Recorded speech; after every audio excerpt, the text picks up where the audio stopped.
তাহাজ্জুদ নামাজ আদায় করার পরে নবীজি সাল্লাল্লাহু আলাইহি ওয়াসাল্লামের শিখানো দুই শব্দের ছোট্ট একটি দোয়া যদি মাত্র 21 বার পাঠ করতে পারেন, সাথে সাথে আপনার দোয়াগুলোকে আল্লাহ তাআলা কবুল করে নেবেন। এমনকি আপনি সকালে ঘুম থেকে উঠেই সুসংবাদ পেয়ে যাবেন, গাইবী সাহায্য আল্লাহ তাআলা আপনাকে দান করে দিবেন। আপনি সকালে ঘুম থেকে উঠেই দেখবেন আপনার মনের আশা বাসনাগুলোকে আল্লাহ তাআলা কবুল করে নিয়েছেন। সুবহানাল্লাহ। তাহলে অবশ্যই যারা একেবারেই খুব বেশি বিপদের ভিতরে রয়েছেন, ঋণগ্রস্ত হয়ে আছেন, অভাবের ভিতরে রয়েছেন, ইনশাআল্লাহ আল্লাহ তাআলার উপরে বিশ্বাস রেখে এই ছোট্ট দোয়াটি এর আমল তাহাজ্জুদ নামাজ আদায় করার পরে মাত্র 21 বার পাঠ করুন। ইনশাআল্লাহ আল্লাহ তাআলা ঋণকে পরিশোধ করে দেওয়ার ব্যবস্থা করে দিবেন, অভাব অনটনকে আল্লাহ তাআলা চিরতরে দূর করে দিবেন। এমনকি এই আমলটি যদি আপনি করেন, মৃত্যুর আগ পর্যন্ত কোনো অভাব অনটন আপনার কাছে আসবে না। যতদিন বেঁচে থাকবেন সুখে শান্তিতে দুনিয়াতে থাকতে পারবেন। সুবহানাল্লাহ। তাহলে সেই সহজ দোয়াটি আমি আপনাদেরকে বাংলাতে লিখে দেব, একেবারেই ছোট। মা ও বোনেরা চাইলে একবার দেখলে শুনলে আপনার মুখস্থ হয়ে যাবে। আপনি একটি নিয়ম অনুযায়ী তাহাজ্জুদ নামাজ আদায় করার পরে এই আমলটি করে নেবেন ইনশাআল্লাহ, তাহলেই হয়ে যাবে। তাহলে এইবার চলুন, তাহাজ্জুদ নামাজের পরে কেনই বা এই আমলটি আপনি করবেন। আমাদের ভিতরে অনেকেই আছেন ঋণগ্রস্ত, ঋণ করতে করতে লক্ষ লক্ষ কোটি কোটি টাকা ঋণ করেছি, এখন আর ঋণ দেওয়ার মতো কোনো রাস্তা নেই, পথ নেই। এই আমলটি যদি আপনি করেন, এই ঋণগুলোকে পরিশোধ করে দেওয়ার ব্যবস্থা আল্লাহ তাআলা করে দিবেন, রাস্তা খুলে দিবেন। তাহলে অবশ্যই এই আমলটি করবেন। যাদের সন্তান হয় না, আল্লাহ তাআলার কাছে আপনি নেককার সন্তান চাইবেন। এই দোয়াটি পাঠ করে আল্লাহ তাআলা আপনাকে নেককার পুরুষ সন্তান দান করবেন। যারা মেয়ে সন্তান চান তাদেরকে আল্লাহ তাআলা কন্যা সন্তান দান করবেন। তারপরে যারা একেবারেই অভাবগ্রস্ত হয়ে আছেন, সংসারের ভিতরে সুখ শান্তি কোনো কিছুই নেই, আপনি যদি এই ছোট্ট আমলটা করেন, এরপরে যদি আল্লাহ তাআলার কাছে দোয়া করেন, ইনশাআল্লাহ অভাব অনটন দূর হবে, সংসারের ভিতরে আল্লাহ তাআলা পরিপূর্ণভাবে করে সুখ শান্তি দান করে দিবেন। তাহলে এইবারে চলুন, এই তাহাজ্জুদ নামাজ আদায় করার পরে কোন সেই দোয়াটা পাঠ করবেন, দোয়াটি আমি সুন্দরভাবে করে লিখে দিব। এমনকি তাহাজ্জুদ নামাজ সঠিকভাবে করে কোন নিয়তে কোন সময়ে কত রাকাত আদায় করতে হয়, কোন সূরা দিয়ে আদায় করতে হয়, সেই নিয়ম কানুনটাও আমি আপনাদেরকে শিখিয়ে দেব ইনশাআল্লাহ। তাহলে এইবারে চলুন, আগে আমরা শিখব তাহাজ্জুদের নামাজ কীভাবে আদায় করতে হয়, কোন সূরা দিয়ে আদায় করতে হয়, কীভাবে নিয়াত করতে হয়, সেটা শেখার পরেই তারপরে আমি আপনাদেরকে দোয়াটি অতি সহজ অল্প সময়ের ভিতরেই বলে দেব ইনশাআল্লাহ। আপনি যদি একটিবার শুনেন তাহলে আপনার মুখস্থ হয়ে যাবে। আমি বাংলাতে লিখে দিব, দেখে থেকে চাইলে আপনি মুখস্থও করে নিতে পারবেন, কোনো সমস্যা নেই। তাহলে এইবার চলুন, আপনি কেনই বা তাহাজ্জুদের সময় এই আমলটা করবেন, কেনই বা আমরা এই আমলগুলো তাহাজ্জুদের সময় করার জন্য বেশি বলে থাকি, আদেশ করে থাকি। আল্লাহর নবী জনাব মুহাম্মদুর রাসূলুল্লাহ সাল্লাল্লাহু আলাইহি ওয়াসাল্লাম, তার একজন সাহাবী হযরত আবু হুরায়রা রাদিয়াল্লাহু তাআলা থেকে বর্ণিত রয়েছে যে আল্লাহ তাআলা প্রতি রাতের তৃতীয় অংশে প্রথম আসমানে চলে আসেন। হযরত আবু হুরায়রা রাদিয়াল্লাহু তাআলা আনহু বলেন, রাতের যখন তৃতীয় অংশ চলে আসে, তখন আল্লাহ পাক রব্বুল আলামিন সপ্তম আসমানকে ছেড়ে দিয়ে, ষষ্ঠম আসমানকে ছেড়ে দিয়ে, পঞ্চম আসমানকে ছেড়ে দিয়ে, চতুর্থ আসমানকে ছেড়ে দিয়ে, তৃতীয় আসমানকে ছেড়ে দিয়ে, দ্বিতীয় আসমানকে ছেড়ে দিয়ে আল্লাহ পাক রব্বুল আলামিন প্রথম আসমানে চলে আসেন। এসে বান্দাদেরকে ডাকতে থাকেন, ও আমার বান্দারা যারা অভাব অনটনের ভিতরে রয়েছে, আমি আল্লাহ তাআলার কাছে অভাব অনটন থেকে মুক্তি চাই, মুক্তি দিয়ে দেব। যারা ঋণগ্রস্ত হয়ে আছো, আমি আল্লাহ তাআলার কাছে ঋণ থেকে মুক্তি চাই, আমি তোমাদেরকে মুক্তি দান করব। এইভাবে করে করে এক একটা করে করে আল্লাহ তাআলা তার বান্দাদেরকে ডাকতে থাকেন। এটি সহিহ হাদিস।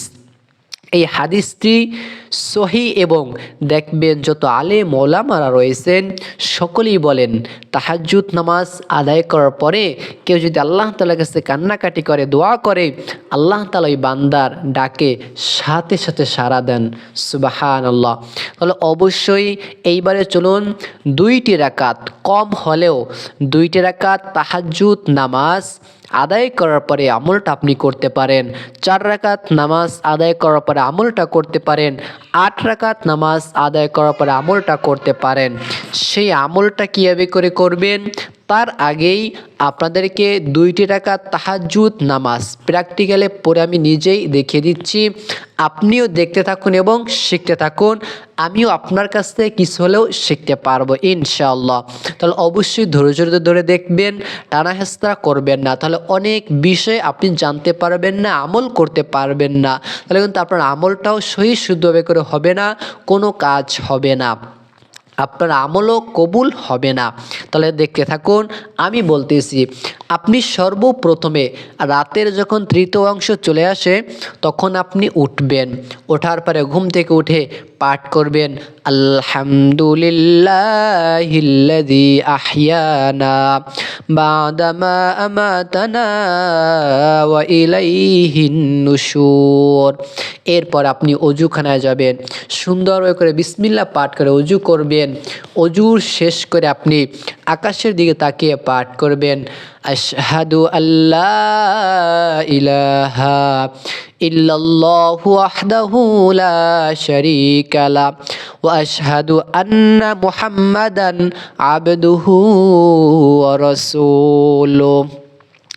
যে ব্যক্তি অজু শেষ করার পরে কালিমায়ে শাহাদাত পাঠ করবে, আল্লাহ পাক রব্বুল আলামিন ওই বান্দাটার জন্য জান্নাতের 8টা দরজাই খুলে দিবেন। সুবহানাল্লাহ। তাহলে অবশ্যই আপনি সুন্দর করে অজু করবেন, অজু শেষ করার পরে জায়নামাজে দাঁড়িয়ে যাবেন, পাঠ করবেন ইন্নী ওয়াজ্জাহতু ওয়াজহিয়া লিল্লাযী ফাতারাস সামাওয়াতি ওয়াল আরদা হানিফাও ওয়া মা আনা মিনাল মুশরিকিন। এই দোয়াটি পাঠ করার পরে এরপরে আপনি কিবলামুখী হয়ে দাঁড়িয়ে এই দোয়াটি পাঠ করবেন। এরপর আপনি আরবিতে নিয়াত করবেন অথবা বাংলাতেও নিয়াত করতে পারেন। আরবি নিয়তটা আমি আগে বলে দিচ্ছি, যেমন নাওয়াইতু আন উসাল্লিয়া লিল্লাহি তাআলা রাকাতাই সলাতি তাহাজ্জুদি নফলি রাসূলিল্লাহি তাআলা মুতাওয়াজ্জিহান ইলা জিহাতিল কাবাতিশ শরীফাতি আল্লাহু আকবার। নিয়ত হয়ে গেল, হাত বাঁধাও হয়ে গেল। অথবা আপনি চাইলে বাংলাতেও নিয়াত করতে পারবেন। আমি কিবলামুখী হয়ে আল্লাহ তাআলার সন্তুষ্টির জন্য 2 রাকাত তাহাজ্জুদের নামাজ আদায় করতেছি, আল্লাহু আকবার। আপনি এইভাবে করে নিয়াত করে 2 রাকাত, 4 রাকাত, 6 রাকাত, 8 রাকাত, 12 রাকাত পর্যন্ত যত রাকাত মনে হচ্ছে আপনি তাহাজ্জুদ নামাজ এইভাবে করে নিয়াত করে আপনি আদায় করতে পারবেন ইনশাআল্লাহ। এরপরে হাত বাঁধার পরে সানা পাঠ করবেন সুবহানাকাল্লাহুম্মা ওয়া বিহামদিকা ওয়া তাবারাকা ইসমুকা ওয়া তাআলা জাদ্দুকা ওয়া লা ইলাহা গায়রুক। সানা পাঠ করার পরে এরপরে আপনি আউযু বিল্লাহি মিনাশ শাইতানির রাজিম বিসমিল্লাহির রহমানির রহিম পাঠ করে নিলেন। এরপরে আপনি সূরা ফাতিহা পাঠ করবেন, যেমন আলহামদুলিল্লাহি রাব্বিল আলামিনির রহমানির রহিম মালিকি ইয়াউমিদ্দিন ইয়াকা না'বুদু ওয়া ইয়াকা নাস্তাঈন ইহদিনাস সিরাতাল মুস্তাকিম সিরাতাল লাযীনা আন'আমতা আলাইহিম গায়রিল মাগদুবি আলাইহিম ওয়ালাদ-দাল্লিন। এরপরে আপনি একটা সূরা মিলিয়ে নেবেন। আমি সূরা কুরাইশ পাঠ করতেছি, আপনি চাইলে যে কোনো একটা সূরা পাঠ করতে পারেন। যেমন বিসমিল্লাহির রহমানির রহিম মনে মনে পাঠ করবেন, সূরাগুলো মনে মনে পাঠ করে নেবেন। যেমন লিইলাফি কুরাইশিন ইলাফিহিম রিহলাতাশ শিতাই ওয়াস সাইফ ফালইয়াবুদু রাব্ব হাযাল বাইতিল্লাযী আত'আমাহুম মিন জু'ইন ওয়া আমানাহুম মিন খাউফ। এরপর আপনি আল্লাহু আকবার বলে রুকুতে যাবেন, পাঠ করবেন সুবহানা রাব্বিয়াল আযীম, সুবহানা রাব্বিয়াল আযীম, সুবহানা রাব্বিয়াল আযীম। তিনবার পাঠ করার পরে সামিআ আল্লাহু লিমান হামিদা বলে দাঁড়িয়ে যাবেন, পাঠ করবেন রব্বানা লাকাল হামদ হামদান কাসীরান তাইয়িবান মুবারাকান ফি। এরপর আপনি আল্লাহু আকবার বলে সিজদা যাবেন, পাঠ করবেন সুবহানা রাব্বিয়াল আলা, সুবহানা রাব্বিয়াল আলা, সুবহানা রাব্বিয়াল আলা। তিনবার পাঠ করার পরে আল্লাহু আকবার বলে দুই সিজদার মাঝখানে আপনি বসলেন, পাঠ করবেন আল্লাহুম্মা গফিরলি ওয়ারহামনি অথবা রব্বিগফিরলি ওয়ারহামনি। এরপর আপনি আল্লাহু আকবার বলে দ্বিতীয় সিজদা যাবেন, পাঠ করবেন সুবহানা রাব্বিয়াল আলা, সুবহানা রাব্বিয়াল আলা, সুবহানা রাব্বিয়াল আলা। তিনবার পাঠ করার পরে আল্লাহু আকবার বলে দ্বিতীয় রাকাতে আপনি দাঁড়িয়ে যাবেন। এরপর আপনি আউযু বিল্লাহি মিনাশ শাইতানির রাজিম বিসমিল্লাহির রহমানির রহিম পাঠ করে নেবেন। এরপর আপনি পাঠ করবেন সূরা ফাতিহা। যেমন আলহামদুলিল্লাহি রাব্বিল আলামিনির রহমানির রহিম মালিকি ইয়াউমিদ্দিন ইয়াকা না'বুদু ওয়া ইয়াকা নাস্তাঈন ইহদিনাস সিরাতাল মুস্তাকিম صراط الذين أنعمت عليهم غير المغضوب عليهم ولا الضالين। এরপর আমি সূরা ইখলাস পাঠ করে নিচ্ছি, আপনিও চাইলে যে কোনো একটা সূরা পাঠ করে নিতে পারেন। যেমন কুল হুয়াল্লাহু আহাদ আল্লাহুস সামাদ লাম ইয়ালিদ ওয়া লাম ইউলাদ ওয়া লাম ইয়াকুল লাহু কুফুয়ান আহাদ। সূরা ইখলাস পাঠ করে নিলাম। এরপরে আপনি আল্লাহু আকবার বলে রুকুতে যাবেন, পাঠ করবেন সুবহানা রাব্বিয়াল আযীম, সুবহানা রাব্বিয়াল আযীম, সুবহানা রাব্বিয়াল আযীম। তিনবার পাঠ করার পরে এরপর আপনি সামিআ আল্লাহু লিমান হামিদা বলে দাঁড়িয়ে যাবেন, পাঠ করবেন রব্বানা লাকাল হামদ হামদান কাসীরান তাইয়িবান মুবারাকান ফি। এরপর আপনি আল্লাহু আকবার বলে সিজদা যাবেন, পাঠ করবেন সুবহানা রাব্বিয়াল আলা, সুবহানা রাব্বিয়াল আলা, সুবহানা রাব্বিয়াল আলা। তিনবার পড়ার পরে আল্লাহু আকবার বলে দুই সিজদার মাঝখানে বসবেন, পাঠ করবেন আল্লাহুম্মা গফিরলি ওয়ারহামনি ওয়াহদিনি ওয়াআফিনি ওয়ারযুকনি। বড় দোয়াটা পাঠ করতে পারবেন, তা না চাইলে ছোট্ট দোয়াগুলো চাইলে আপনি পাঠ করে নিতে পারেন। যেমন আল্লাহুম্মা গফিরলি ওয়ারহামনি অথবা রব্বিগফিরলি ওয়ারহামনি।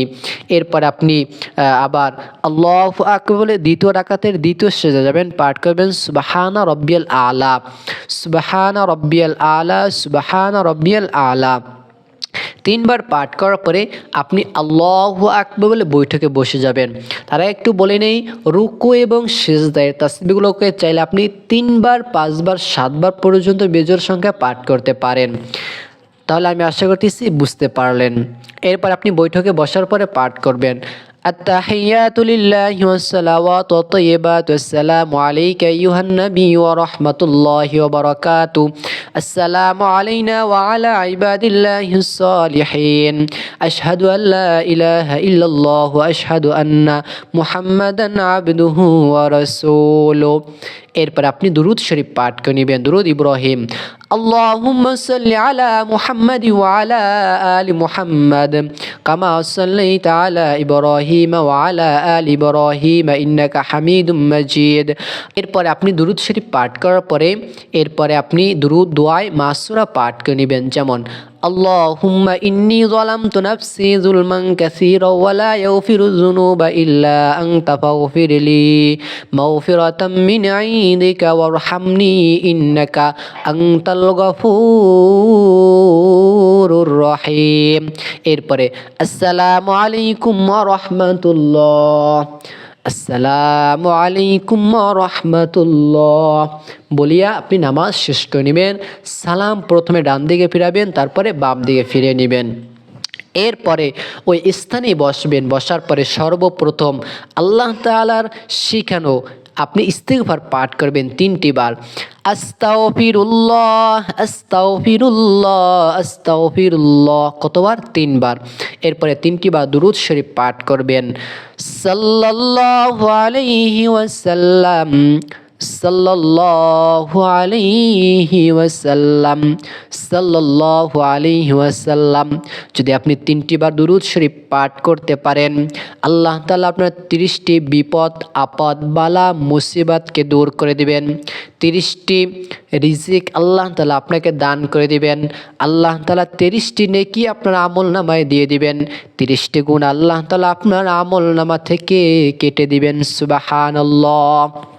এইভাবে করে করে বান্দাকে, যে ব্যক্তি 1টি বার পড়ে তাকে 10টা দেয়, যে ব্যক্তি 3 বার পড়বে তাকে 30টি করে করে আল্লাহ তাআলা অনেক কিছু দান করে দেন। সুবহানাল্লাহ। তাহলে বেশি বেশি করে ইস্তিগফার এবং দুরূদ শরীফ বেশি বেশি করে সব সময় পাঠ করার চেষ্টা করবেন। এরপরে সেই নবীজি সাল্লাল্লাহু আলাইহি ওয়াসাল্লামের শিখানো ইসমে আজম পাওয়ারফুল শক্তিশালী দোয়াটিকে আপনি 21 বার পাঠ করবেন। গুনে গুনে কতবার? 21 বার পাঠ করবেন। আমি দোয়াটি লিখে দিয়েছি, আপনি চাইলে পাঠ করতে পারেন দেখে দেখেও। দোয়াটি হলো ইয়া রাহিমাল মাসাকিন ইয়া রাহিমাল মাসাকিন ইয়া রাহিমাল মাসাকিন ইয়া রাহিমাল মাসাকিন। 21 বার গুনে গুনে পাঠ করবেন। এরপর আবার আপনি 3টি বার দুরূদ শরীফ পাঠ করবেন। সাল্লাল্লাহু আলাইহি ওয়াসাল্লাম সাল্লাল্লাহু আলাইহি ওয়াসাল্লাম সাল্লাল্লাহু আলাইহি ওয়াসাল্লাম। 3 বার দুরূদ শরীফ সর্বশেষে গিয়ে পাঠ করে 2টা হাত তুলে আল্লাহ তাআলার কাছে দোয়া করবেন। সর্বপ্রথমে আল্লাহ তাআলার প্রশংসা করবেন, এরপর নবীর জন্য দোয়া করবেন, মা বাবার জন্য দোয়া করবেন। এরপরে আপনি আপনার নিজের জন্য দোয়া করবেন। যা চাইবেন ইনশাআল্লাহ আল্লাহ তাআলা আপনার মনের সকল দোয়াকে কবুল করে নেবেন। এমনকি সকালে ঘুম থেকে ওঠার আগেই আল্লাহ তাআলা আপনার মনের যত আশা বাসনা আকাঙ্ক্ষা রয়েছে সকল কিছুকে আল্লাহ তাআলা কবুল করে নেবেন ইনশাআল্লাহ। তাহলে প্রিয়দিনী ভাই ও বোনেরা, আমলটি আশা করতেছি শিখতে পারলেন, জানতে পারলেন, বুঝতে পারলেন। এই আমলটি করার পরে 2টা হাত তুলে আল্লাহ তাআলার কাছে দোয়া করবেন। চাইবেন যে মালিক আমাদেরকে পালতেছে, খাওয়াইতেছে, মালিকের কাছে চাইলে আমাদের কোনো লস নেই। যদি না চাই তাহলে কিন্তু আমাদেরই ক্ষতি হবে, আমাদেরই লস হবে। তাহলে ভালো থাকুন। আমি আশা করতেছি আমলটি শিখতে পারলেন, জানতে পারলেন, বুঝতে পারলেন। আসসালামু আলাইকুম ওয়া রাহমাতুল্লাহ।